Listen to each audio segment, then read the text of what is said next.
5 पौराणिक पात्र जो रामायण और महाभारत दोनों समय में उपस्थित थे। आप रामायण के सभी पात्रों से जरूर वाकिफ होंगे, लेकिन क्या आप इस महाकाव्य में निभाए गए उन सभी पात्रों को जानते हैं जिन्होंने महाभारत में भी अपनी महत्वपूर्ण भूमिका निभाई थी? चलिए आज हम आपको उन्हीं पौराणिक पात्रों का परिचय कराते हैं। हनुमान। रामायण में प्रमुख भूमिका निभाने वाले भगवान हनुमान महाभारत में भी महाबली भीम से पांडव के वनवास के समय मिले थे। कई जगह तो यह भी कहा जाता है भीम और हनुमान दोनों भाई हैं, क्योंकि भीम और हनुमान दोनों ही पवन देव के पुत्र थे। परशुराम। अपने समय के सबसे बड़े ज्ञानी परशुराम को कौन नहीं जानता।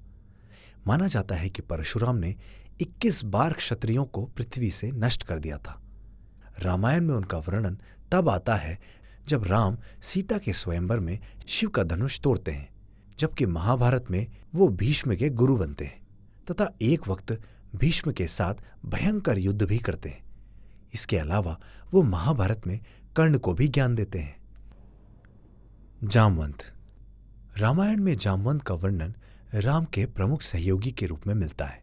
जामवंत ही राम सेतु के निर्माण में प्रमुख भूमिका निभाते हैं, जबकि महाभारत में जामवंत भगवान श्री कृष्ण के साथ युद्ध करते हैं तथा यह पता पड़ने पर कि वे विष्णु के अवतार हैं, अपनी बेटी जामवंती का विवाह श्री कृष्ण के साथ कर देते हैं।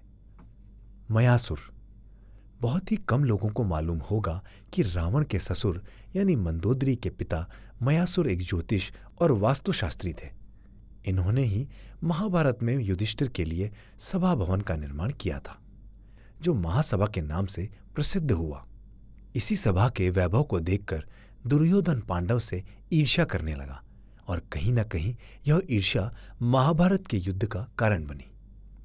महर्षि दुर्वासा। हिंदुओं में एक महान ऋषि महर्षि दुर्वासा रामायण में एक बहुत ही बड़े भविष्यवक्ता थे। इन्होंने ही रघुवंश के भविष्य संबंधी बहुत सारी बातें राजा दशरथ को बताई थी।